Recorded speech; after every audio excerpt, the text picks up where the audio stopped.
Astro की तरफ से आप सभी को मेरा नमस्कार। ये एक फ़ीमेल का पाम है और वो पूछना चाह रही हैं कि उनकी लाइफ़ के बारे में हम कुछ बताएं।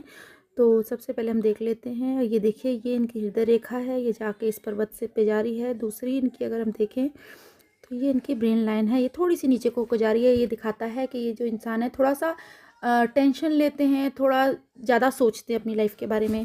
उसके अलावा अगर हम देखें, इनकी लाइफ लाइन ये काफ़ी अच्छी है। यहाँ पर एक ब्रेक लग के फिर ये पीछे से स्टार्ट हुई है, फिर यहाँ गई है, उसके बाद ये फिर से एक सेटबैक आया है।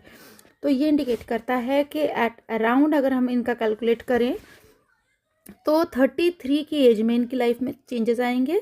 और उसके बाद ये अब इसके कारण ये जैसे कि इनकी ब्रेन लाइन भी नीचे को जा रही है, ये इंडिकेट करता है कि उसके कारण जो इमोशनल सेटबैक्स होंगे उसके कारण इनकी लाइफ में चेंजेस आएंगे और 33 की एज में ये इश्यूज आएंगे इनको। उसके बाद ये अपनी लाइफ फिर से स्मूथ शुरू कर देंगे कुछ सालों में।